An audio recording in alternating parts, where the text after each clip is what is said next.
Good morning, everyone. My name is Mighty Stream, and I'm going to do your July the 5th Spiritual Principle Day in a meditation. Excited because I have officially achieved, as of yesterday, 1 full year of this meditation. And so we're going into a year and a day today. So I'm excited about that. I don't know about you, but when I show that I'm consistent, oh, it just means the world to me personally. Okay. Let's get into that meditation. If you need to reach me, feel free to do so at recoveryofhope21@gmail.com. I'm going to start another podcast soon. And so I'll just continue to listen because I will be giving you the details of that channel as well. It has to do more with a book that I've written, and I'm still tweaking it, doing the editing. But I'm going to be exposing on that podcast some of the topics that I've written about in that book. So you'll definitely want to follow me along to that page, okay, to that channel. So hold on for the details. But in the meantime, let's talk about this beautiful meditation in front of us. Seeking balance. So many things compete for our attention. And as addicts, we have a tendency to think in extremes, all or nothing, right or wrong. Finding the balance is an ongoing negotiation. That comes from the Living Clean book, Chapter 1, opening essay. In recovery, when our lives get bigger, our already questionable attention span is pulled in many different directions. We have our NA life and we balance it with work life, school life, home life, family life, sex life, and more.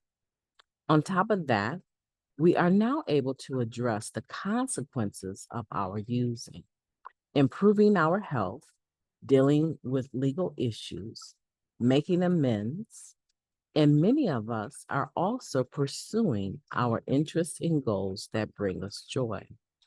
Through using the tools of the NA program, including prayer and meditation, we can maintain a manageable balance of all the above. We are living by spiritual principles as much as humanly possible. We're sincerely grateful more often than we aren't. Oh, I love that. What could possibly go wrong? Sometimes it's a truly life altering event that will throw us off balance.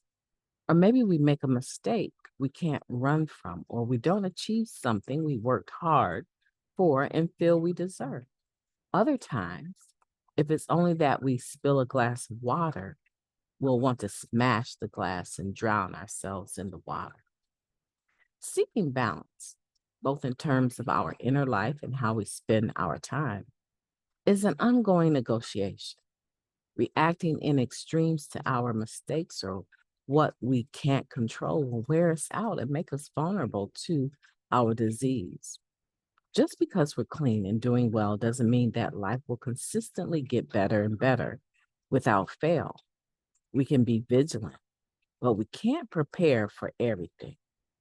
If we have our program as a base and a constant in our lives, we will have spiritual principles, relationships, and a higher power to lean on when life inevitably shows up. Life is unpredictable and can be chaotic. It's the seeking of balance without the chaos that will help keep us clean and moving forward. I can commit to pursuing balance among all areas of my life, but it's just as vital to my recovery that I accept life's chaos without adding to it. What a beautiful meditation. Let's take a moment of silence, followed by the we version of the Serenity Prayer. Moment of silence now.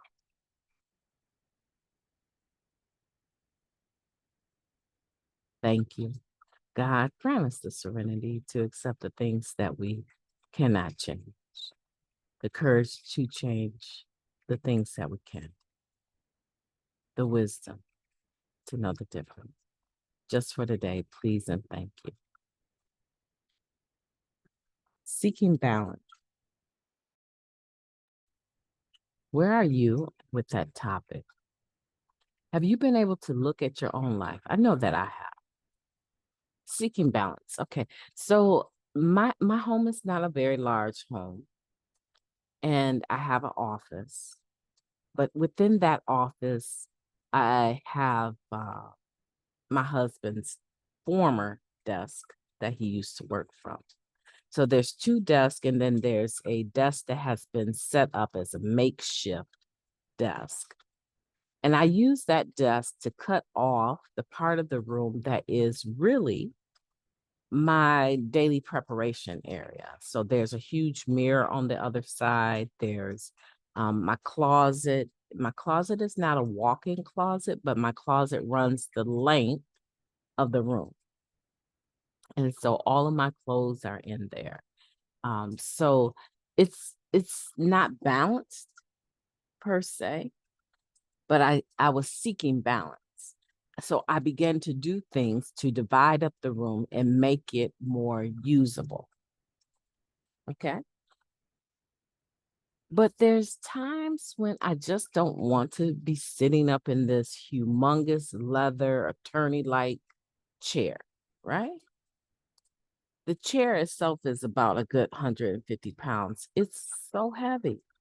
There's times I just don't want to sit in that chair. I want to sit back, relax, throw my feet up, and do the podcast from the living room.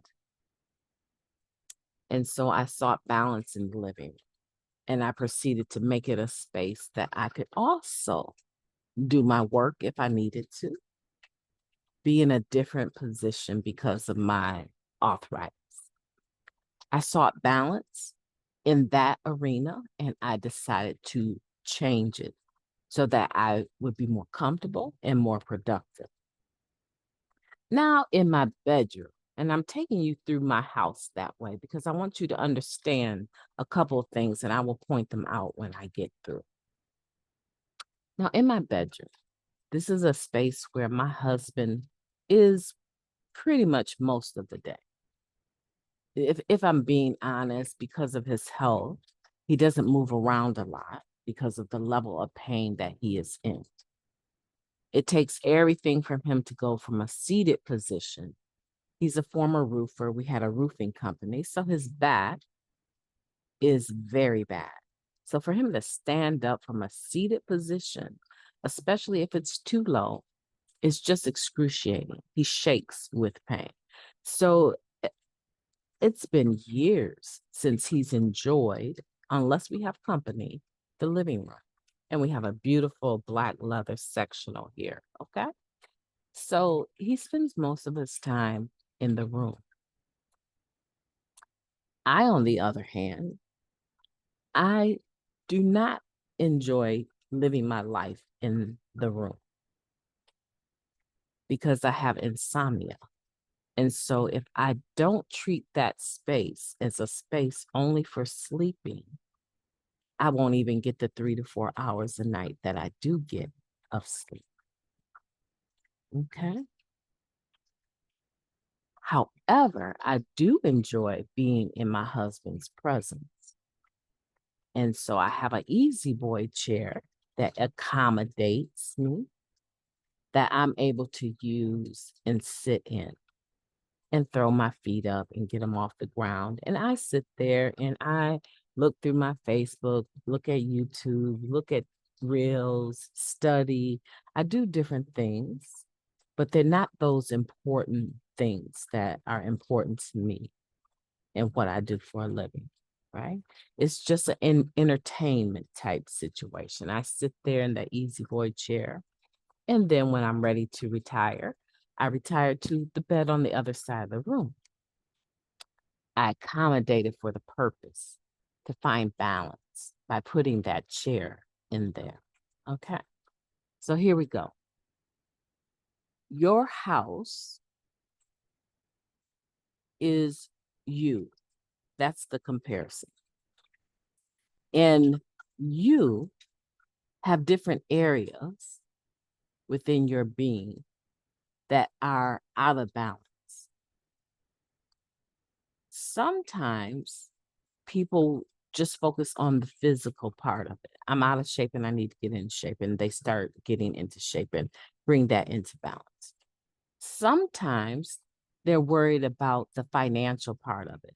I'm worried I need to work more hours. I'm going to save more money, spend less money on these streaming services and so on and so on.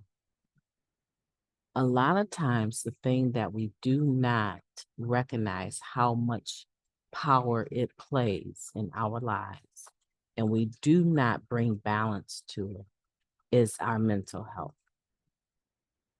A lot of times, we try to balance the home life, the family life, sex life, school life, work life, NA life. We may have to deal with legal issues.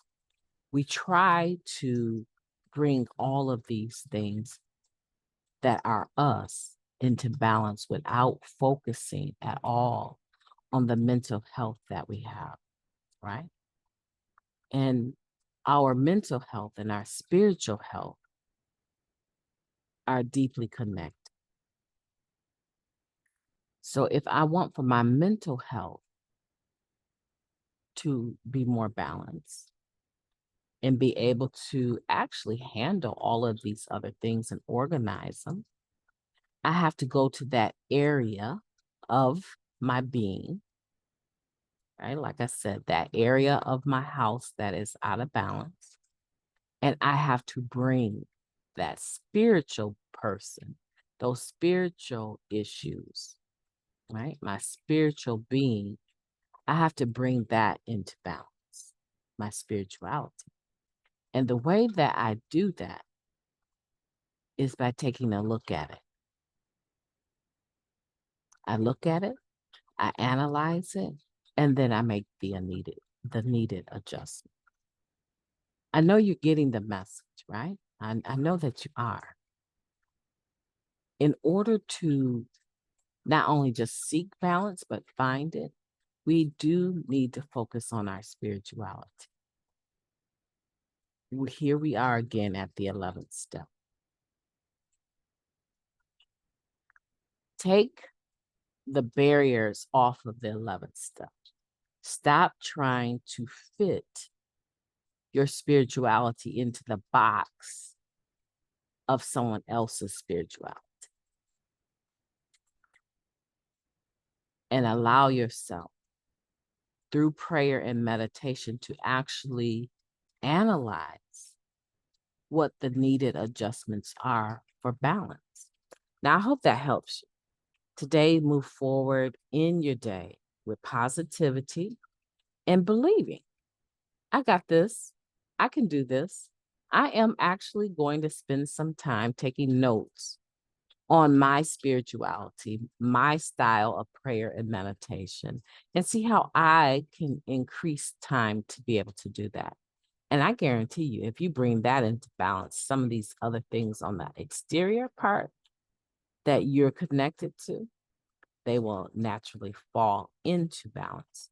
You know why? Because when you come to them to take a look at them and bring them into balance, you'll be dealing with a person that is feeling well, that is happy, that is joyous, that is free, that has faith. Oh, it can't be denied. This is a beautiful meditation. Have a beautiful day on purpose, and I will be talking to you tomorrow. I'm going to have a beautiful day on purpose as well.